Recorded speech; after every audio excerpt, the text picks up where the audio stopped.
What's up, UX fam? How's your mom and them? Welcome to another episode of Beyond UX Design. I'm Jeremy. If you're new here, welcome to the show. I am super stoked to have you. The Beyond UX Design shop is open. Head on over to beyonduxdesign.com/shop to pick up some big, beautiful art prints of some of my favorite UX and software related quotes, or pick up some digital downloads and print them yourself. Pick up your copy of Beyond UX Design, Master Your Craft Beyond Pixels and Prototypes. Get free shipping on all orders over $30 and use the code LISTENER to get 10% off your entire order. Head on over to beyonduxdesign.com/shop and get your print on. This week's episode is brought to you by Wix Studio. If you're thinking about redoing your portfolio or kicking off a new website project, listen up. I only have 30 seconds to tell you about Wix Studio, the web platform for agencies and enterprises. So here are a few things that you can do from start to finish in 30 seconds or less on Studio. You can adapt your designs for every device with responsive AI.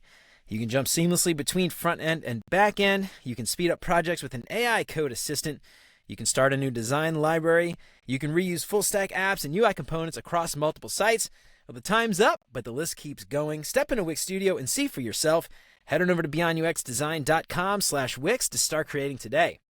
This week's episode is brought to you by Jeff White and his UX storytelling toolkit. Now, lots of people talk about the importance of storytelling, but Jeff brings actionable clarity to storytelling and shows you exactly how to do it. He breaks down different real-world scenarios like how to use storytelling methods to present your work, how to craft a better case study, and how to prep for job interviews. And I love Jeff's approach to storytelling here. It's not your simple once-upon-a-time kind of stuff.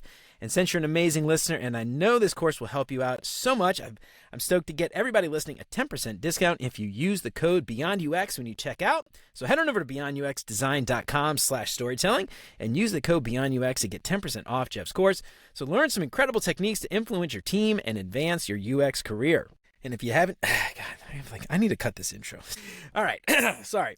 And if you haven't done it already, please consider subscribing to the show wherever you listen to podcasts. And if you are regular here and you feel like you're getting something out of the show, I would really appreciate you leaving a 5-star review. That'll help me out so much more than you can imagine. And as always, thanks so much to Chris, Siraquan, Stacy, Radu, Megan, Andrew, John, Mark, Kevin, Jason, Michelle, and Marty for all their support. And if you want to join these fine folks and many others and help keep the show independent and ad-free, you'll get rough transcripts and exclusive access to the entire video library of episodes, including episodes before they're released. You can get instant access right now for as little as $5 a month. And for more information on how you can support the show and help more people find out about what we're doing here, make sure to check out beyonduxdesign.com/support. And of course, if you think the show is worth sharing, then tell your mom and them.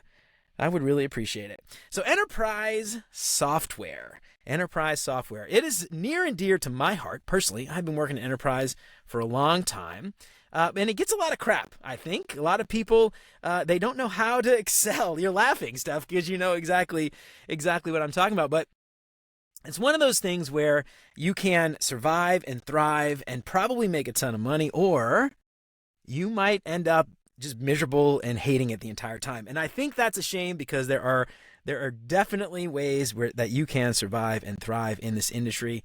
And I am excited to have my friend, Steph. I actually didn't. Do you want to be called Stephanie or Steph? Yeah, both are fine. Is Steph okay? Usually cool. Steph is easier on an international level. Yeah, it's probably Stephanie is hard to pronounce. Steph is fine. And it's Walter, right? The last name is just Walter? Yeah, Walter. Okay. I don't know if it was like Voltaire or something like kind of German, thing. Very German. Nah, Walter is cool. fine. Walter's good. Okay, cool. Where did it go? Shoot, I lost your bio. Sorry. There it is.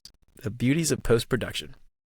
So I am so excited to have Stef Walter on the show today. You probably know Steph from LinkedIn and Twitter and other places. She posts a whole lot about design. She's not only a great UX designer and researcher, she's an amazing visual designer as well.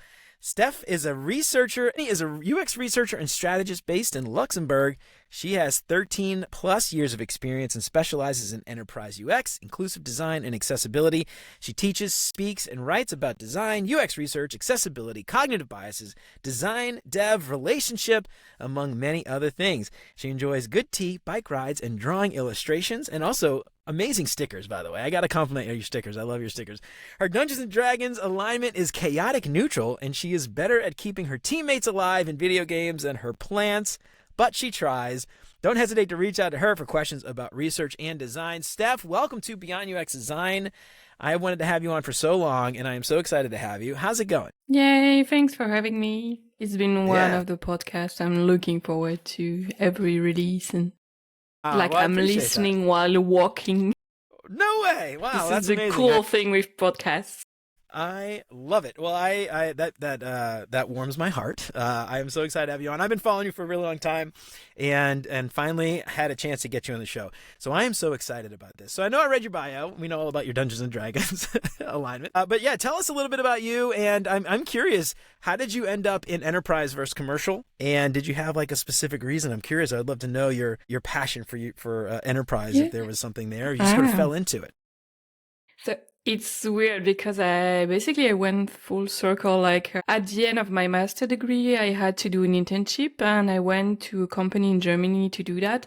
And they were basically specialized in enterprise softwares, and they did a lot of very, very specific custom things. It's like one of their product was, so a BlackBerry, hello. So BlackBerry for the younger generation used to be some phones with a keyboard and Bluetooth. And they had this like solution where you had a pen that you could link in Bluetooth to your BlackBerry, and you would like have a form that is printed with specific ink. I don't remember the name.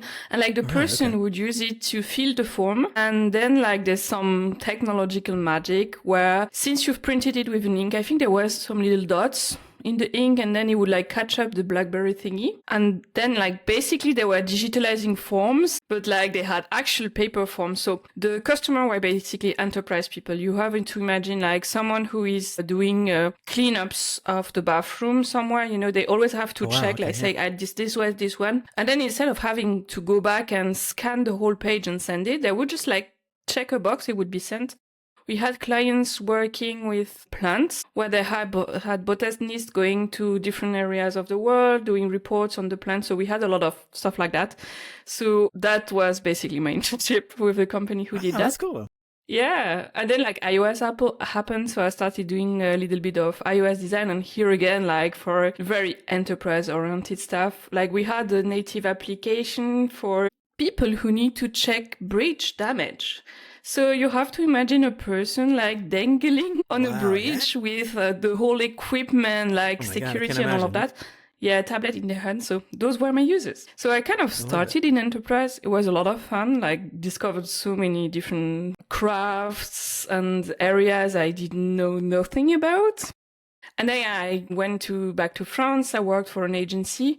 Then there we had like different clients, like we had e-commerce client, blogs, some institution in France, stuff like that. So I was like doing a little bit less enterprise. And then I came to Luxembourg to work basically. So I was working for the university for a couple of months. And then I went back to the private sector. And in the private sector, I mostly worked for the automobile without having a driving license, which is very, very fun. That's how ironic. I know nothing about cars, but I guess in Europe, you don't really need it as much, I guess. It's like you do in no, the States, especially in Luxembourg. But like, yeah, we did a lot of things around customer support. We went to car dealerships to understand how people would use our native application that was here so that they could like take the pictures of the car when the car arrives. To double check there's no damage, because some people really like to bring the car to the repair and then pretend the scratch was already there. Of course. So humans, exactly. We had a lot of projects around the automotive industry, from this kind of stuff to like things where you can bring your cars outside of opening hours. And then they work with a company to have little locker box. And I've seen the most amazing UIs where the people were like, well, they stopped maintaining this software, but we need to plug your thing on top of this software. So what we'll do is we will repurpose one of those checkbox that says bleep, and we will tell the users this should say bloop, but we cannot change it. It's like, customer experience. Yeah, exactly. So, do we have a choice? Not really, because the company doesn't maintain the software, so we have no one to change bleep to bloop. It's like, haha, fine. So that was a lot of really, really fun experience working with automotive industry. I did other things for them, like I worked for a health tech company on, what was it? Complicated thingy, where you had bandage that you put on your arm for specific things when you need to drain lymph from the arm Okay. if you have like breast cancer or something like that. Okay, right. So it's like connected device, very specific again. So this is not enterprise, that much more like health tech. Mm-hmm. And then I went back to working for a bank because why not? Travel industry. And then I came back to enterprise highest level, which is now I'm working for the European Investment Bank on designing tools internally. So my users are technically my colleagues. Right. Which is, I think, one of the very, very specific things if you work for enterprise UX, but like with the inside a company. Yeah. Which is, my users are my colleagues, actually. So they have likewise, some sort of expectation. And we're working on, so I'm working on the IT side, but we're basically like designing tools and developing tools so that the people at the bank can do the bank business thingy. So we have like lawyers, risk management, project managers, of course, different types of operatives. So all of those people are on the business side. They are doing the real business of the bank. And we're just like IT department building tools to help them do their job. So I think that's very specific because before that, like the automotive thingy, we were not working inside directly the company. We were selling a tool as software as a service to them, still like doing specific project, tailoring the tools to their needs. So I think there's like two kind of ways to work in enterprise UX. Either you work for a software and this software gets sold to different company as software as a service, and then your end users will be in enterprise. I think the kind of highest thing you can do is working for SAP. God, Sorry. I can imagine. Like, if you need an example of enterprise software as a service, SAP. Basically, I don't think anyone uses SAP if they're not working in enterprise environments, to be honest. I don't know why you would, right? Yeah, ERP, big thing like that, yeah. Well, last company I worked at, last time I worked at, we were designing some software to basically replace SAP because it was so confusing and it was so rigid. And if you've ever used SAP, anybody listening, you know what I'm talking about. But if you haven't used SAP, imagine an interface that's got literally like 1,000 things you could do on the screen. So instead of trying to figure out how to make it better or easier for a user, they just give everything an icon.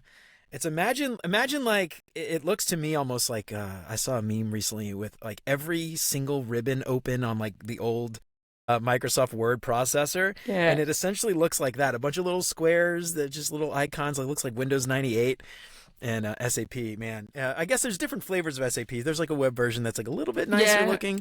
But less worse. I had to use it I was working for a US company and I had to use SAP to get paid. Oh yeah. Oh God, to enter your time and stuff. Yeah, I feel bad. But I wanted to get paid.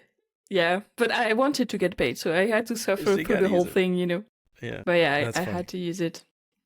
Well, so you've got a ton of experience and working in commercial and then also enterprise. You mentioned an interesting distinction. This is something I actually had Sally Carson on not long ago, and we talked about what is enterprise, and we kind of tried to define it. And it's interesting because enterprise can be seen as software you do for work. And then enterprise can also be seen as, big giant internal IT teams that have, 1,000-person orgs essentially that are building tools. Could be internal, could be external, but you've got these sort of definitions, kind of interesting nuances. And when people say enterprise, they kind of mean different things. So I like the definition though of software for work, because that's kind of how I always. How the definition I always use. Yes, you can have big giant enterprise orgs, but for me, enterprise software I always meant I'm designing something for someone to use for work, and that could be B2B. It could be I'm a company selling software for someone, like a SaaS, like you mentioned, building software for work. And so it's kind of interesting distinction. We'll probably kind of, I don't know, as we talk, we might hop around. I don't know, just sort of set that definition up front, because I think enterprise, much like a lot of stuff in software, depending who you are, you might define them differently. But I love that definition personally. So you've worked in commercial and you've worked in enterprise. And I'm curious, just like before we start this, to sort of frame the conversation, what was your experience working in commercial, and was it really that drastically different as it relates to the work that you did as a UX professional when it came to enterprise software? Do you sort of feel like it was two different jobs almost, or do you feel like they were all kind of the same and it really didn't matter? I'm curious what your experience was like going back and forth. Yeah, I got a joke which is like, I got 99 problems, but marketing isn't one of them anymore. So that's the cool thing about working internally for a tool for end users is I don't fight with marketing. I fight with many people, but marketing not anymore. So also the other thing is like, you know, this t-shirt, an interface is like a joke. If you need to explain it, it's not a good one. For me, it's very poor metaphor, I think, because in a lot of areas, you actually need to explain the interface. Like, I cannot put something in my portfolio and just say, yeah, it's self-explanatory because you do not know the business of my clients and you might need to have a background, and it doesn't mean it's a bad interface. It just means that, yeah, it's a specific interface made for people to work with that kind of share a common knowledge of the business, but it's the same for kind of every enterprise interface. If you're doing something for an hospital, for instance, to help, I don't know, like doctors, a dashboard for doctor and patients, things like that. There's a lot of things that if you know nothing about patient health, you will not understand it. And it's perfectly fine, you know? And it's the same for me. Like I have these very complex interfaces. When you look at them, you might say, what the hell is going on in there?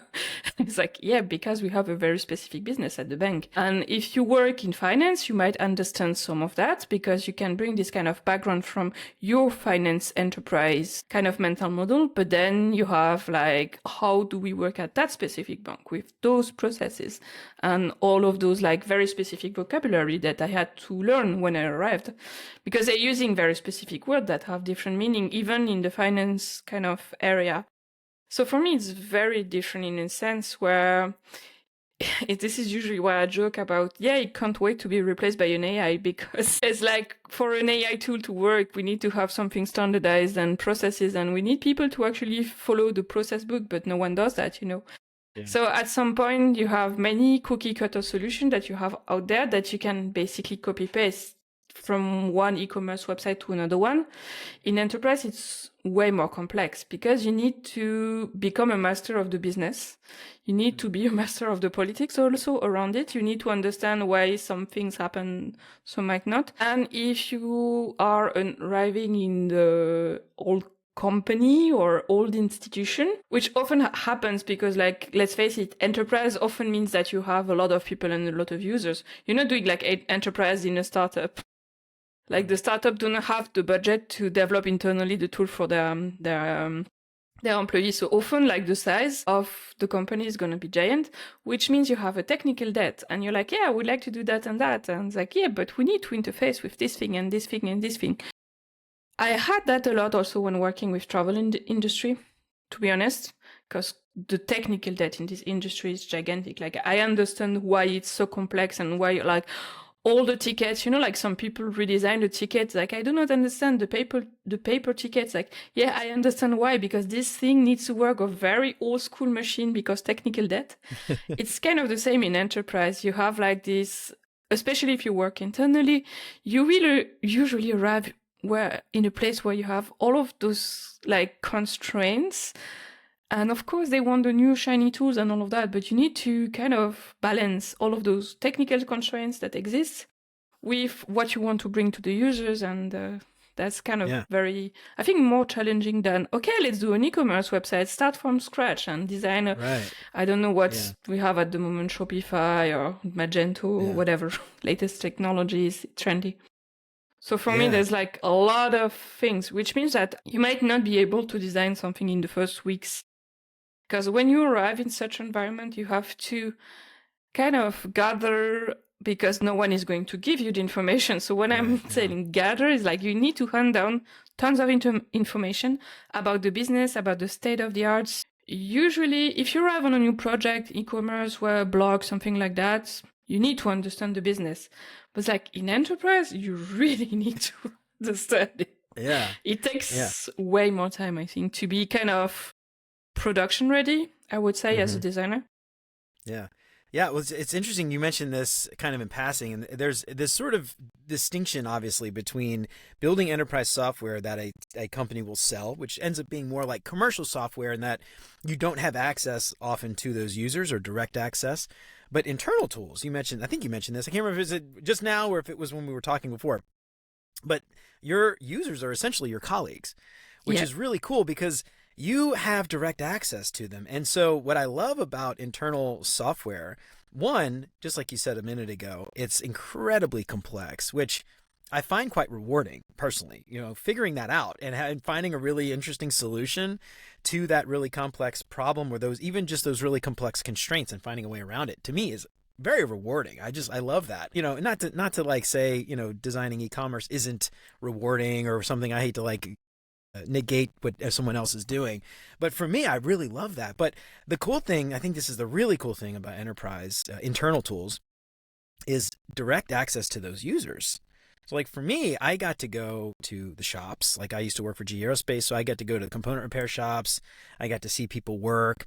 I got to like shadow them. And, a lot of times researchers will talk about ethnography and stuff, and it's very different doing ethnography, I think, commercially or for commercial software than it is to do ethnography when you actually, you can show up in the morning when the shift starts and shadow them all day and get lunch with them and talk to them and like, kind of like get to know these people really well.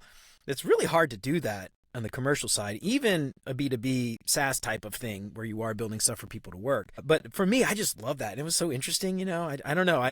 I don't know if you've got like any anecdotes or some interesting things there, but I just love that. Like that was just one of my favorite parts of the job was getting to go on research trips and stuff, Yeah, kind of the same. I would say we had to fight at the beginning, to be honest, really? Okay. because to get access to the users. Because there was, and I think it's kind of common for a lot of school institutions, things like that, or even like banks, where they were like, yeah, but those users are busy, so you cannot go and bother them because you're redesigning this Oh, thing. yeah, okay. Yeah. And if you start scratching, like they would volunteer, they are more than happy to talk to you. In my case, at least, they were super happy. Yeah. Like latest session I had, it went a little bit better because I've been working for them for 3 years. I work on a new project, but I have this legacy of Stéphanie at this project. She already talked to some users, it worked, and they were happy. And so I think I kind of helped a little bit also start building this culture. It's still very complicated to bring the maturity level up to speed, but it's easier today because we had that project that was a success. But even then, at the beginning, I had like a list of users I am allowed to talk to. Right. And at the end, the user would like volunteer a friend. It's like, oh, you totally need to talk to this guy. I was like, okay, give me the name. And then I had to run the name by someone higher up to, because at the beginning, I wasn't allowed to go directly to them. So even they have this kind of fear sometimes that you might bother people. So even in such a setup, it's easier, but we cannot promise you that if you work in enterprise, you can always go to all the users you want. Like it's easier, but you still might have to convince them that you're not bothering the users. Yeah. Okay. So here's the thing. Let's actually dig into this because this is something I think is really important and I want to kind of talk through and get your advice. So before when we were talking, you mentioned, the realities of enterprise, and it's interesting because these things that we talked about before, they're all kind of interrelated, right? So you just said this, usually the maturity is very low, which means, maybe they're used to building waterfall type projects, like SAP is a great example.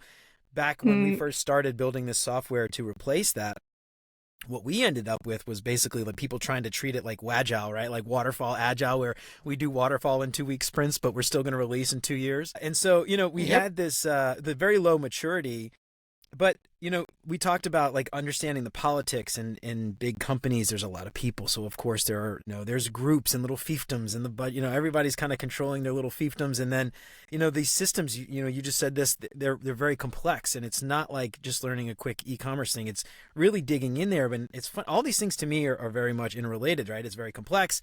So they try to streamline it. It ends up becoming very rigid, and you end up with people who control processes, and then it gets very political, and the budgets, they control budgets. And so they have this very strict process, and maturity tends to be very low. And so it's sort of like this weird cycle. So I want to talk a little bit through this if you don't mind.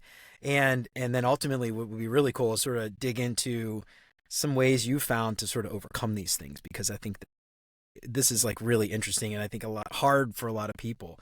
So you mentioned like maturity being very low. I'm curious, like in your experience, you've worked at a lot of places, and I've got a lot of my own experience here too. But talk to me about that idea of maturity. When we talk about maturity, when you say it's low, I'm curious what kind of things you're seeing in the enterprise space. So I think the lowest is there's no designer. There's only developers, and we have a lot of business analysts. They're not like designers, so they don't really know about usability. So some might do a training to understand how to put buttons so it's not a giant mess, but still. So I had this example of a business analyst who was working, I don't remember who was the client. I think it was a European institution, because we have many of those in Luxembourg. And she came to me, she's like, okay, Stéphanie, we have a problem. I was like, oh, this is going to be fun. So we have a table. At the top of a table, we have a button. When we click the button, it opens a model. In the model, we have 2 tabs. In the second tab, this is a table, and we need to add some content to that table. We wanted to have a button, but then when we click on that button, would it be weird to have a second model? It's like a modal and a modal. Why not? The rest, like the table in a tab, in a modal, is not a problem for you. Yeah. So this is the sort of thing, is like the people usually, like when you have a very low level of maturity, you do not have designers. So you end up with, like, as you said, waterfall or water agile, with enterprise users asking business analysts to do something, who will then like try to find the best way to put it in the interface, and like piling on top of the stuff and the stuff. And this is how you end. This is for me like the lowest level of maturity, is no designer at all. Which also means often a lot of turnaround, and then you have developers who have to take design decisions because they don't have anyone. So it's either the BAs or the project manager or the developer who take the design decisions. Sometimes it's okay. Maybe they have a background. Maybe they did some trainings and stuff. But also, like, often they do not have like the bigger pictures. They will be like working on a ticket basis. So we have that, like the old tool, it just like grew. And when we migrated it, we had 400 pages. And we just like killed it with fire. We checked the analytics, which was server logs. And we said, okay, those top pages, we might have to migrate them. And then we were like, you know what, we will do user research and go to the users and migrate the things that they actually use and need. And at the end of the day, we do not touch the rest. And I think, honestly, we migrated for 40% of the pages. Wow. No one complained. This whole pages vanished because those pages were duplicate content, because the directorate was siloed in another one, and they didn't even know that their content was in the other page. They would just check their own little siloed. And this happened because it's the way it was working without a designer and with low maturity. You have like one person who has something to one developer, another person to another one, and you have 2 developers to be putting the same information into different screens. And usually you end up with this gigantic thing. And at some point you say, okay, maybe we can just like start with a content audit and see how much of the content is duplicated, because it also means that you need to maintain the thing. Like if you change calculation for something in that table and the table is duplicated, I hope the component is reused, but if 2 different developers developed it, there's a good chance that you might miss. Probably not, yeah. Yeah, that's like lowest level of maturity. Then they're like, oh, the designer, can you tell me what color the button should be? Right, can you make it pretty? Can you help me with my PowerPoint presentation? Yeah, you get that too. So yeah, but I think it's nice because actually it opens a conversation, Yeah, so for me, usually I never say no to people. I always say, okay, I'm going to try to help you with the amount of time I have beside my actual projects. So, and I usually try to explain to them, okay, here, this is what I can do with the little information that you have, that you can give me. But maybe next time you can come a little bit earlier in the process and we can like do mockups, or we can go even earlier and actually talk to the users and things like that. So I'm like, I think in every single job it was very low maturity. And often I was like, just like picking up as a visual designer, which is like, okay, it's not my job, but I do not care. I will use that as kind of a Trojan horse to explain to them my actual job. And I still have to do that whenever I have new people in the team, because like the team grows and then you have analysts who thinks that my job is to make the stuff pretty. I'm like, I had conversation about change management where the person was like, but do we need to involve you in like the discussion on how do we collect user feedback and stuff? It's like, yeah, this is literally part of my job. So yes, please. It would be great if you included me, please. It would be nice, Thank you. But that's I love also the other thing is like sometimes you need to talk to a lot of people and you kind of catch up via different discussions, some topics, which can be very exhausting because like, come on, why do I hear about that via back channel and all of that? So for me, one very important thing is to be very clear with people about what your job is and to explain to them, okay, I'm doing that as a favor to you. I'm going to help you with this PowerPoint presentation, but it's actually not really my job. I usually do this, this, and this.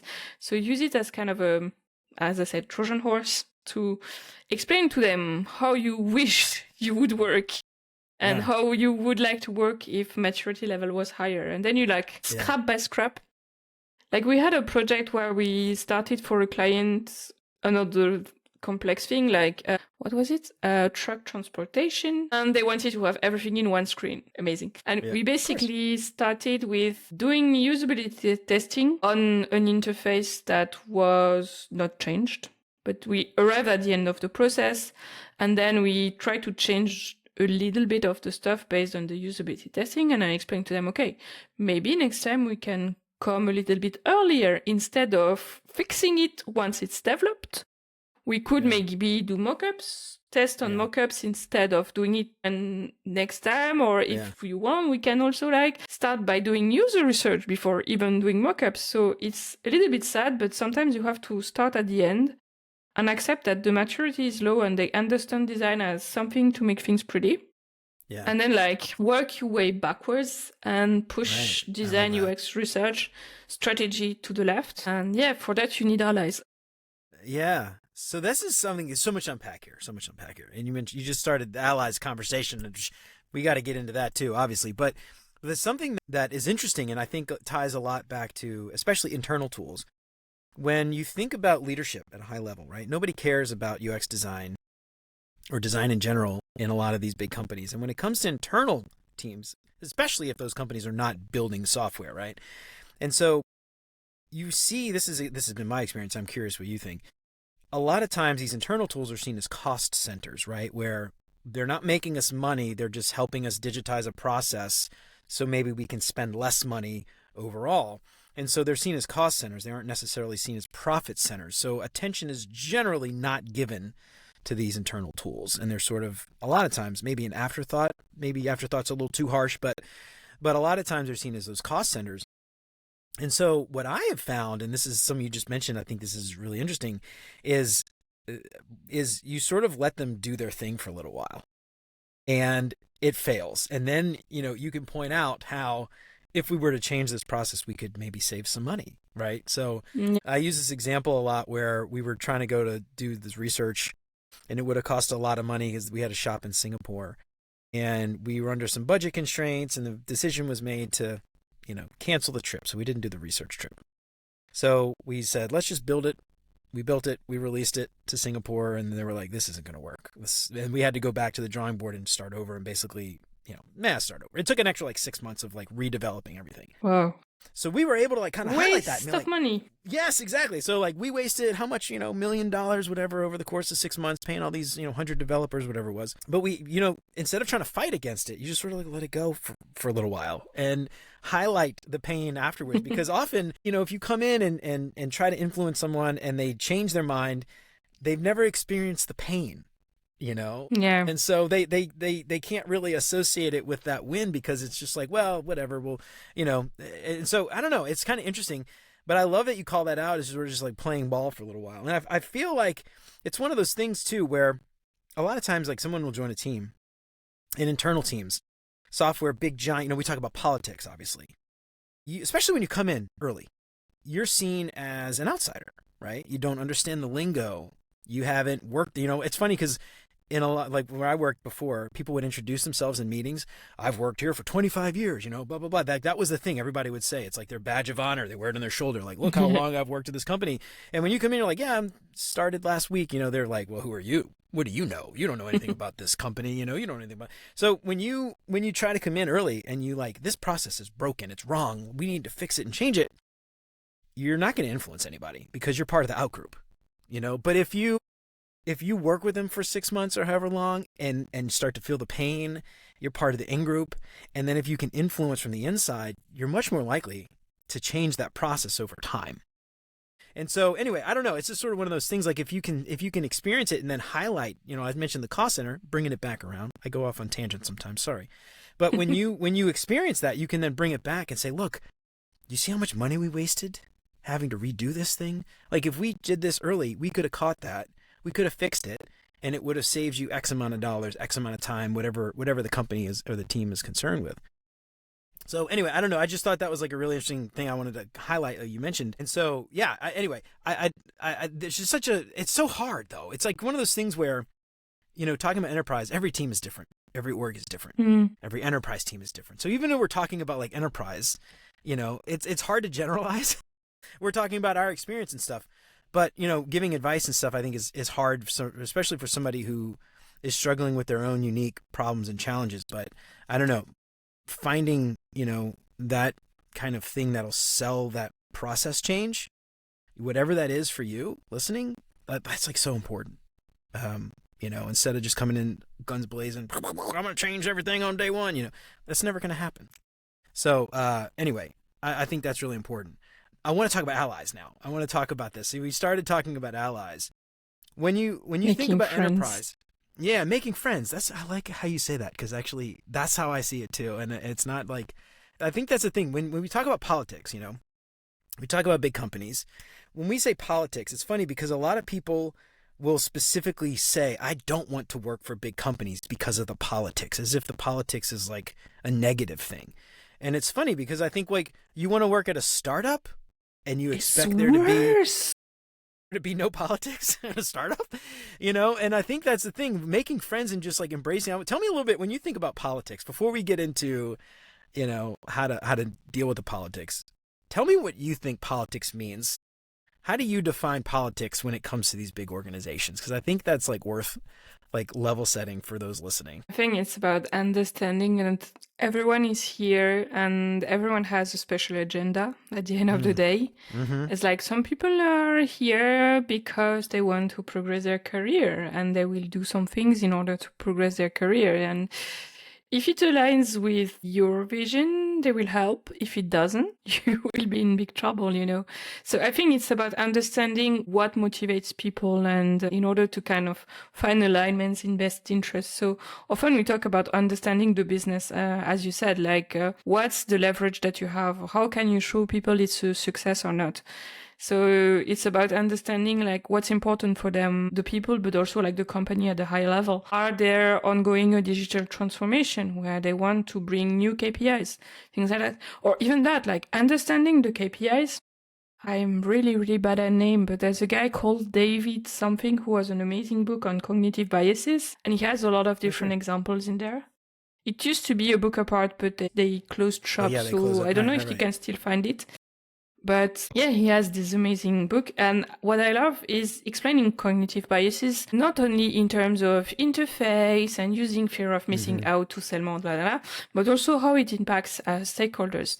And this is also like a big difference, I think, between enterprise and B2B, B2C. Like in commercial, you need a background in cognitive biases, but you might use them to kind of motivate people to do things. In enterprise, you're using your knowledge in psychology and biases to motivate the people around you, like the stakeholders, the colleagues, to do things. So I think it's very important. And if you do not understand this kind of things, you basically like running into, like, I have an example where, so on this project, we had this beta group, our first user group, and everything was running very smoothly. And we gave them the new interface. I think we migrated like 2 pages specifically for them. Like we were cuddling them, really. We went to them. We had so many conversations. Like that page was tailored towards their needs and all of that. But the whole information architecture of the old tool was crap. issue is people got used to the crap. So when we kind of clean up the mess, they were completely lost. And I had a good relationship with the PO, the PM, and the business analyst on the project. And everything was fine until one meeting where my colleague and the business analyst of the project showed the screen. And like one person complained that the new navigation wasn't working for them. And then we had this kind of bandwagon effect. And we had that in an email as well. Like no one was complaining. Until like the big mouth of the group, we like said something and it's like everyone is like, hey, no, me too. Oh, and like my colleague during that meeting, I think he was so depressed. At the end, they were just like, he felt like he was being attacked on the navigation. I was like, hold on a minute. We had like one email where you had this person say, I have an issue with that, and everyone saying me too. And so group effect. And then this other meeting where no one was saying anything until that specific guy, which is kind of the leader of the group anyway. So what we did is like we took people one by one or two by two. Mm-hmm. And in one by one usability session, they were like, no, I don't really have an issue. There's like one person who had an issue and everyone out of solidarity was saying, yeah, it's a little bit nah. So when we like break out the group dynamics, and I think this is also part of politics, understanding group dynamics. Understanding when you have a room full of people, if one person is the alpha leader, yeah, because it happens. Look at them before they say anything. They're gonna look, that's exactly that. Exactly. So for me, when we say politics, like people often think, okay, do you vote left or right? It's like this is not politics. Like politics in enterprise, we do not care about that. Yeah. We care about group dynamics. We care about what are the KPIs, what is going to motivate people. Are they motivated because they get a bonus at the end of the year if they sign more contracts? Are they motivated by, I don't know, I have no KPIs in mind at the moment.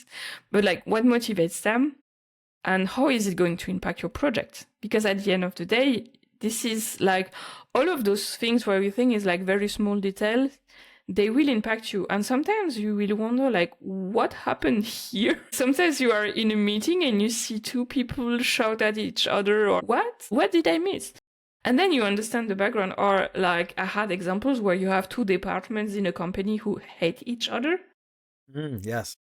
To the point where I had like experiments that I couldn't do because one department withheld information on us or stuff like that. And they're like, because we were asked to redesign something and they were not happy because they thought their design was perfect.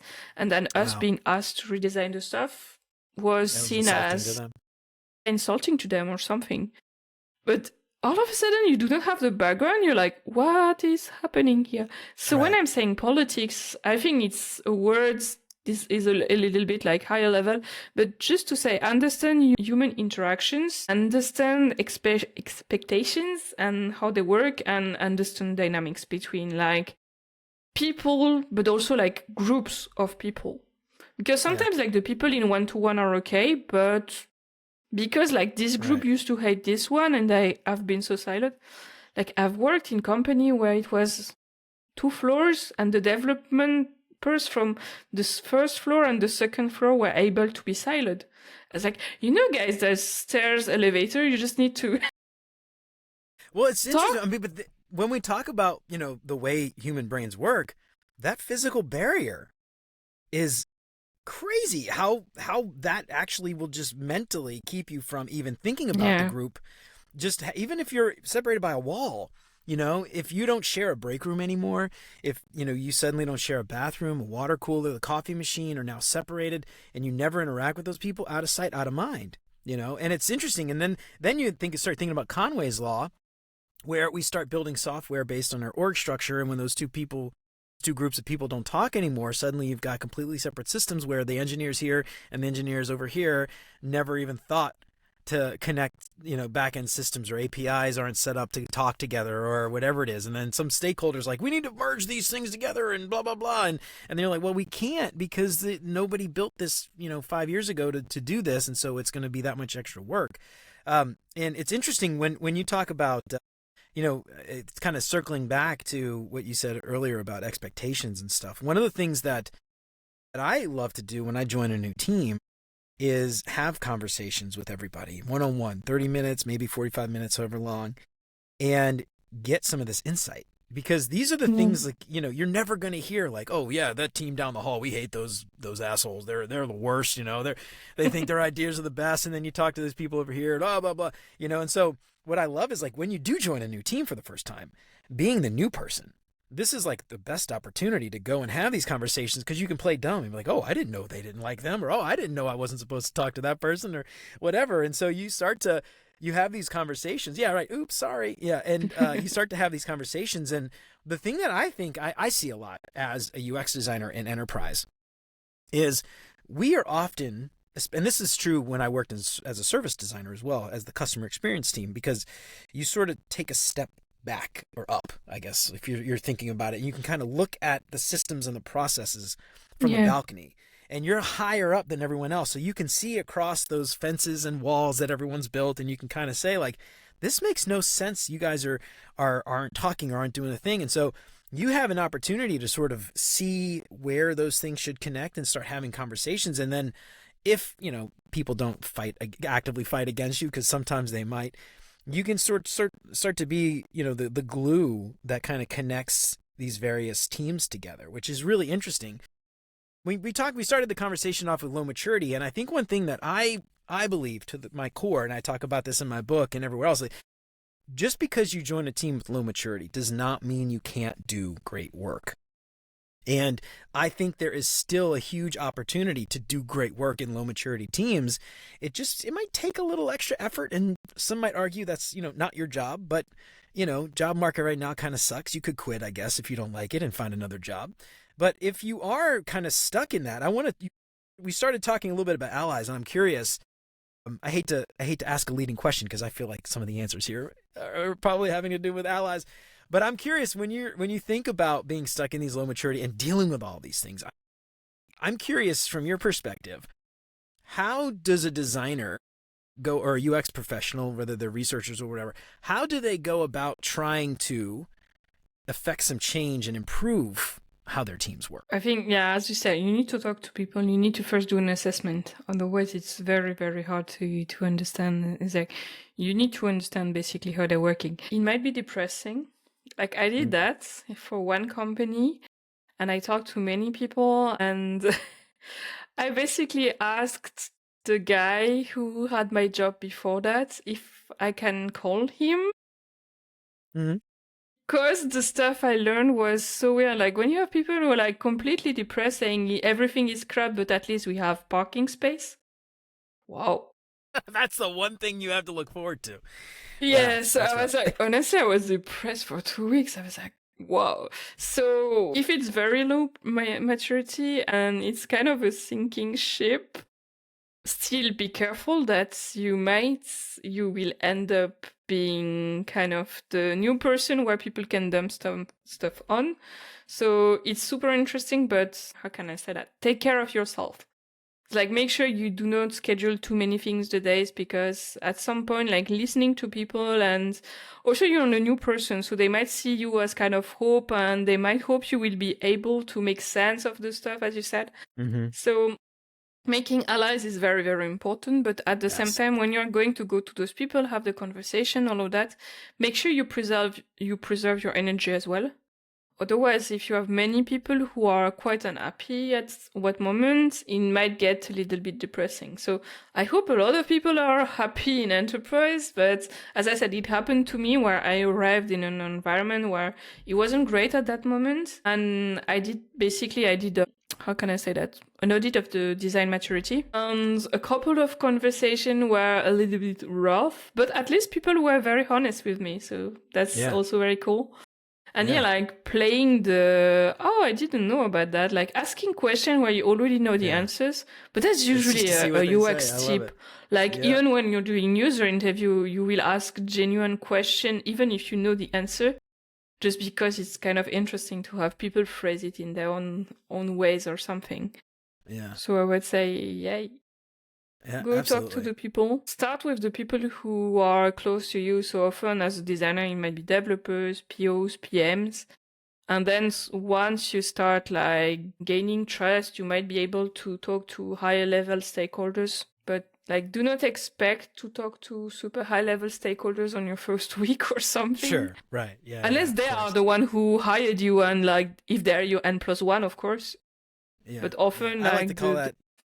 I like to call that your grand boss. You got your boss, exactly. Your grand boss, and you got your great grand boss, your great great grand boss. I like that. So this is something I say all the time, and I believe this again to my core is you cannot build great software without great relationships. And this is something, you mentioned this in sort of passing, kind of half joking, I think, but I think you meant it. It's just like trying to make friends with them, and it's not trying to build these fake, relationships like you often see people trying to build like fake networking relationships on places like LinkedIn. I mean, like genuine relationship, meeting with people, spending time to just talk about themselves outside of work, finding out what they care about, like maybe hobbies they have, and just like small talk. I think small talk is so important to build relationships, and ultimately what you're really trying to do is build trust, right? And so these things are just like, I think you can't overstate how important these relationships are, especially in a place like enterprise where it's often very complicated. There's a lot of times politics. Tying this back to the idea of allies, when you think about giant systems, giant teams, giant orgs, there are going to be meetings that you are not involved in. There are going to be conversations that no one includes you. And if you don't have these allies and these people that are, on the same side as you, I hate to say sides like we're fighting, but like they believe in your worldview maybe, or your perspective, and they want to try to push that agenda, and you can work together to build consensus. I don't know if consensus is the right word, but finding these allies, advocates even, people that are going to promote you. And this is important, not just for an agenda, but for your career, right? To get promotions and raises and stuff. So these things, I just cannot, I can't overstate the importance of allies and these people, especially in these giant organizations. I don't know if you have anything to add to that, but I love that idea. And again, I just think it's so incredibly important. I don't know. I just want to shout it from the rooftops. Relationships. Yeah, and then when we say make friends, it doesn't mean like the kind of friend who will come and help you move out of your apartment. Of course, It's still like work friends, but at least like build relationships. Also, food helps, obviously. Yeah. This is how you get, it's a trap, but we always bring food whenever we have like workshops or like things that will demand a lot of brain power from users, things like that. We bring healthy snacks, we bring a variety, and people are just usually quite happy, and also like coffee machine. But that being said, like we basically, the tool I worked on, we rebuilt it almost only remotely. And then, we had like sociabilization moment. We have like a lot of private jokes because we did a lot of like small meetings, but we also did like one-to-one session where we took the time to talk to each other about things that are not necessarily work. So it's like, hey, how are you doing? Things like that. And the other thing I think is also like be transparent about your work. Like, do not hide your design process. Like, if you're working on something, like share, like everyone has access to the Miro boards I'm working on. So what we are doing when we are doing usability testing session, for instance, we put the screenshot of the prototype on the Miro board, and we take notes together with the people work with. Then it's also very easy. We take notes on sticky notes and we put them directly on the board. And I've been saying that for a year, but I need to make an article on that explains it, because everyone's like, but can you show us? Like, I will. Eventually, I promise. I will share my Miro board. But basically, this is our working tool where the analysts on the project work with me, but that anyone can have access to. So when they're asking about, okay, how is the user research going? I'm like, I cannot give you conclusion at the moment because it's not finished, but if you want to see the raw data, I can give you access to the Miro board. Please do not touch the sticky notes, but if you're curious, so we have a lot of things like that. Like I have a whole channel in Teams where for every single user testing session or user interview, when we are doing user interview up front, I'm posting a summary. And we have like all of those tools where not only do we try to build relationships, but we also are really transparent with the design team, which is a team of 2 now. Yay! Me and my colleague. Yay! You doubled your team. Yeah, I doubled my team, exactly. Amazing. But and also like as a researcher, I used to be alone and now we are 2, but like I cannot do everything. For instance, I cannot conduct a user interview or a usability testing session while taking notes. So I've basically like deputized my business analysts. Love that. Yes. Yeah, they got a very nice template.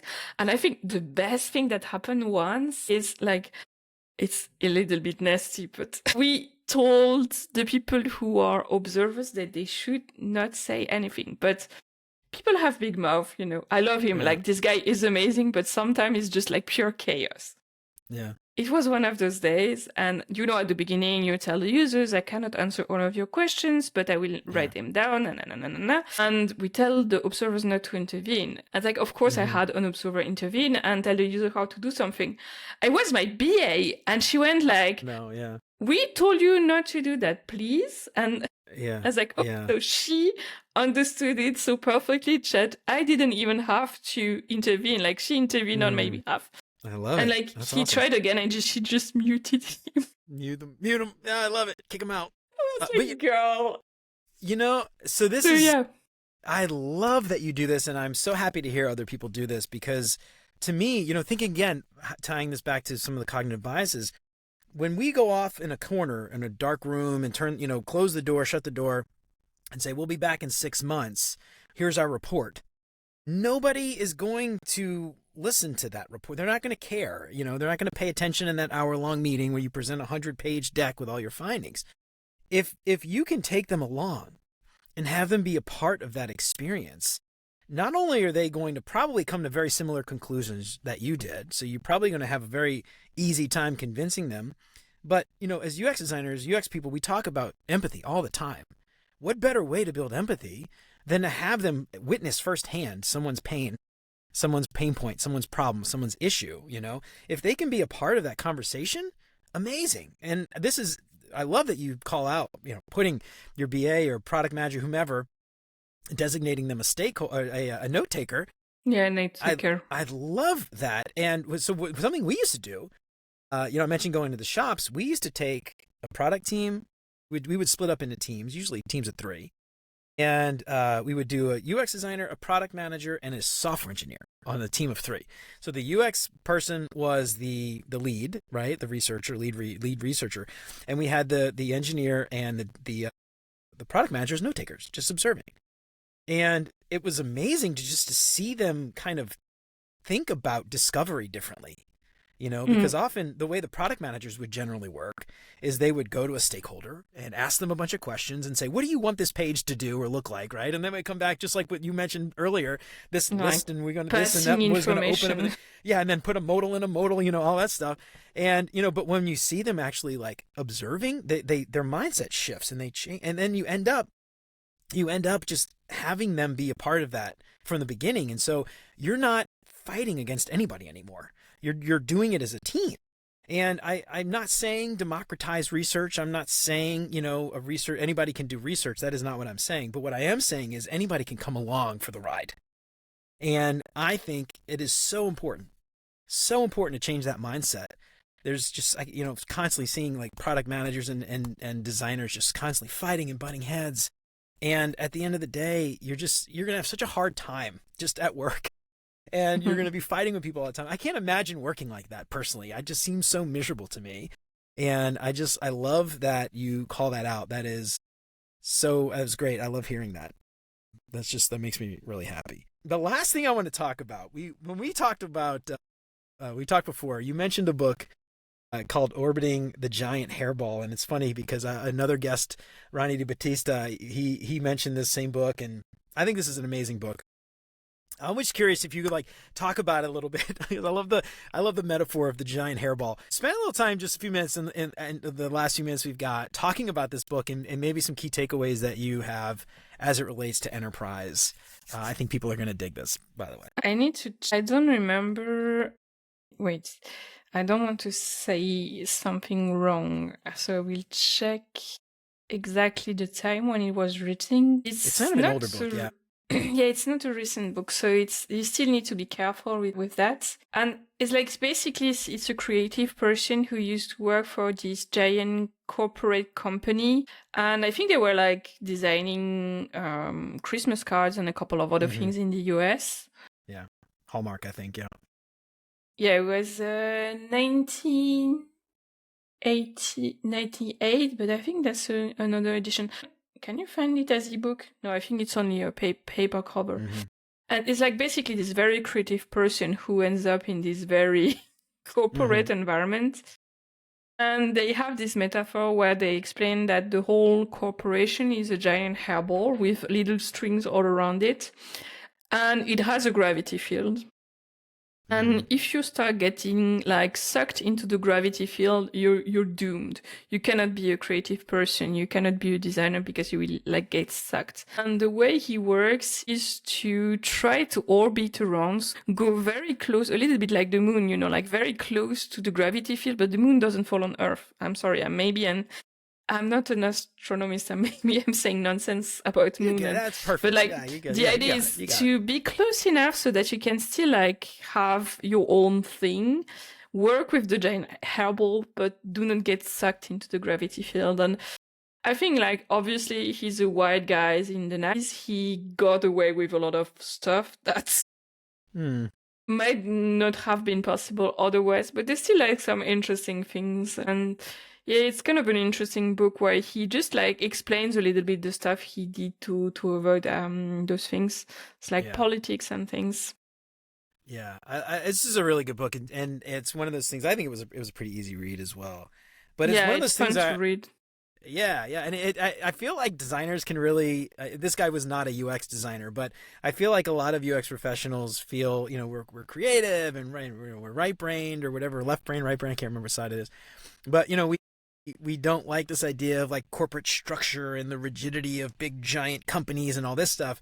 And it's one of those things where it's like I got a lot out of this book in that just, you know, get close enough, but don't lose yourself in it. I think was like the big thing. And that's to me like the big takeaway with enterprise is you have the ability, I think, in these big large companies to do a lot and accomplish a lot. And it's one of those things that is very, very easy. I have seen this personally. Like you can just get into a monotonous, you feel very safe. You just, what do you want me to do? How far to the left do you want me to push that button? What is exactly, and you get this sort of, you can get very sucked into the safety of it, right? And you know, the people like I mentioned at G, like, oh, I was there for 25 years, 30 years. You know, you get very comfortable. And I think if you really do want to affect change, you have to figure out how to keep from, you know, crashing into the hairball and figure out how to orbit it, because it can, after, you know, you sort of get to the point where you're like, you know, God, it's been 5 years already. What have I done here? You know, like I don't have anything to show. I haven't built anything. I haven't changed, you know, UX designers always want to change people's lives and everything else. You know, I haven't solved any problems. So it's one of those things where I love this book, and I love that you called it out, because I think there's such a important metaphor there, orbiting the giant hairball. All right, Stephanie. We'll make an amazing sticker. I need to add that to my list of stickers at some point. Dude, I love it. I have a giant list of stuff I need to design. I bet you do. You were always. Well, I love how you can make them yourself too. And the machine is hidden. Yeah, and I have the other one, the silhouette, but yeah, it's like hidden behind the doors behind me. I do not have that ability. I have to like order all my stuff on like online, but I get like the little text alerts when I get like, you know, half off. I'll order some stickers. Steph, so I have thoroughly enjoyed this conversation with you today. We barely scratched the surface. I wish I could talk to you for like 3 hours. I'm sure we could talk more about this, but this is one of those things where I think so many people are just scared of enterprise. But I feel, one, personally, so rewarding. I feel like it's such a rewarding thing. And I personally really enjoy it. I know you do too. So before we get out of here, I've got a list of questions I like to ask all my guests to help our listeners get to know our guests a little bit better. Do you have some time to stick around for a little bit and answer some silly questions? All right, cool. All right, first up. What is your favorite non-design book? This year, I'm so bad at answering. This week, the most recent one, yeah. Non-design. I'm bad at remembering the names. Let me check my Kindle. That's all right. I should have asked you this ahead of time. Get you prepared. It's fantasy book about, if you like Harry Potter, this is next level. Ooh, watch out. A Deadly Education, 3 books. Basically, like they send students who got magical power into a school, and the school is supposed to protect them because as soon as they have the magical powers, you have things that try to eat them. So they have to spend 3 years in the school until they graduate. And graduation is like running through the hall with the magical thingy trying to eat them because some entered in the school. Oh, that's really cool. Yeah, so it's dark fantasy. It's not that dark, honestly. When my friend was like, this is dark fantasy, I was expecting half of the cast to die. It's like, no, it's okay. It was very nice to read, actually. So it's called Deadly Education, and then there's 3 of them. Right on. I love that. Novak, I think, something like that. Novik.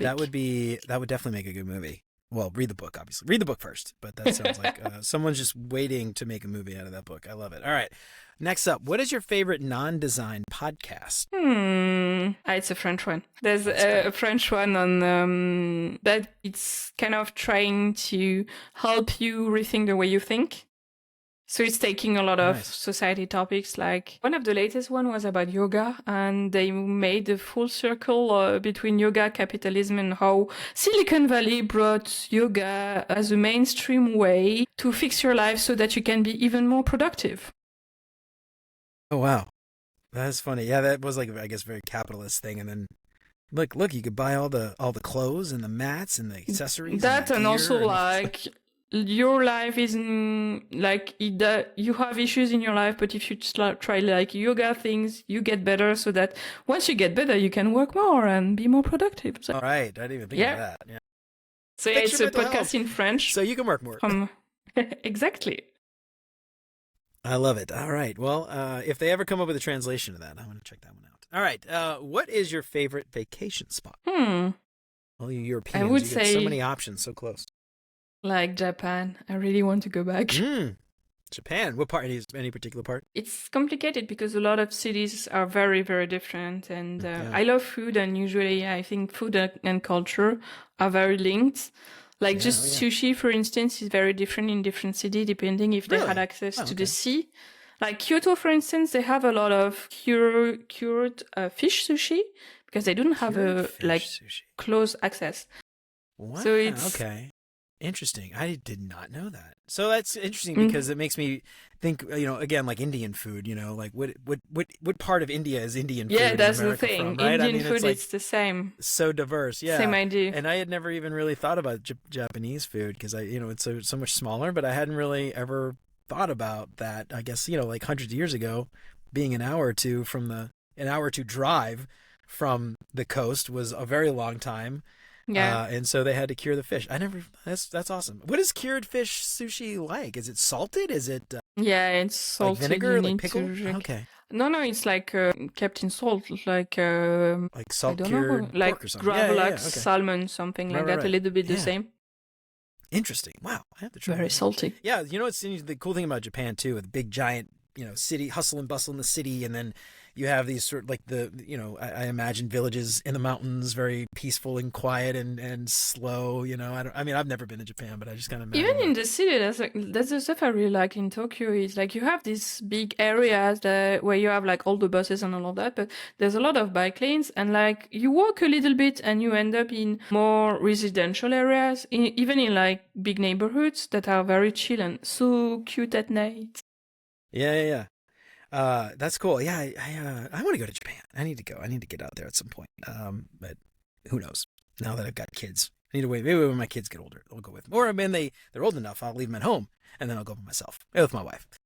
All right. Next up, what is your favorite meal? This could be something you cook, something you've had at a restaurant, something your grandma used to cook. Favorite meal, something you've had in Japan, maybe? I don't really have favorite meals, but like if you want to talk about something my grandma used to cook, flash. Yeah.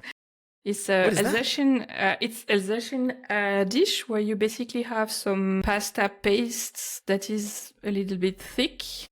You do a roll, you put some Fleisch, hacked, I have the German word, minced meat in it. So normally if you want to do that right, you're supposed to do what is called a pot-au-feu, which is boiled meat. And then with the rest, like the leftover, you are supposed to mince it. Then you put it in this like little kind of, how can I call it? like a long pasta, and then you roll it, and it looks like a snake. So Fleischknacker basically means snake Snaka, meat. snake. Yeah, snake. Okay. I Snake hear meat snake. in Yeah, Alsatian. And then you just like grill them and serve them with a broth. So you grill the noodles? You grill the noodle and the meat together? You get like kind of... Yeah, like you have like giant pasta, like homemade, and you just like roll it. I need to Google it. It's like, and then it looks like little snails with like meat in the middle, and you grill it, and yeah, that's basically it. Right on. It's I had long never process. heard that before. Yeah, it sounds No, like, it's Alsatian specialty. Even in Alsace, it's very hard to find it. It's more like south of Alsace, so it's very local area. But every time I come back home, my mom is like, "What do you want to eat?" Like, why do you even ask? You know what I want. My geography is not that good. Where is that?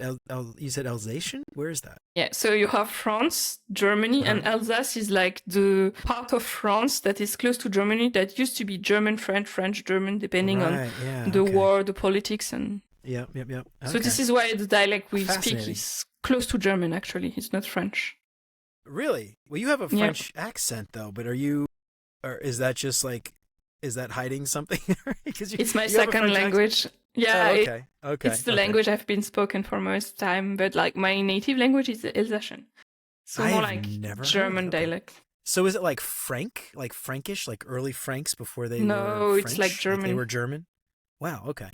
Interesting. So I'm listening to this history podcast. Amy Santi actually turned me on to it, but the History of English podcast, and it's all about the history of the English language, and obviously Old English is very Germanic, and it was very similar to Old German and Old Frankish and Old Norse, and all these very similar. All these languages are very similar, and English evolved over time. Obviously, be very different than German today, but. It was interesting. I didn't know about a lot of the Americans. We don't learn the history of Europe at all. In school, and it was interesting talking about like the split between France and Germany, and it was just sort of like they just decided one day East German, West German, we're going to be French, we're going to be German, and then the language obviously evolved to be different over time. But anyway, I don't know, it's fascinating stuff. I had never heard of that region before. I'm gonna have to go Google that. Now you got me something. Now that's something I want to go check out. All right, last question. What is your favorite design tool that is not Figma? Design, any kind of design, or UX design? Any design. Procreate. For illustration, it's amazing. Also, you can do a little bit of animation, I think, but I'm not really good with animations. But I'm having so much fun with Procreate. Right on. They say, "Fuck you, AI. We will not train. We will not train any AI with the design of the people who are using our tool." So it's interesting because I use Illustrator. And they're big on AI now, and I never even thought to check and see if they were like, I don't know, scanning my files to use for that. I never even thought to check. Don't think so. I think they trained their AI on the. So last time I checked, because like one of my friends was using the Photoshop AI, and someone like jumped at their throat saying AI is bad and all of that. They were just having fun with some ghosts, but whatever. So I double checked. I was like, wait a minute. What did Photoshop train the model on? And last time I checked, they were saying they trained it on Adobe stock of Photoshop, Adobe stock. But the issue is they didn't like ban AI pictures from Adobe. So technically they say we trained it on the stuff that people uploaded on Adobe stock. Yeah. But if someone uploaded some Midjourney or DALL-E created images, they kind of like train on secondhand AI or something like that.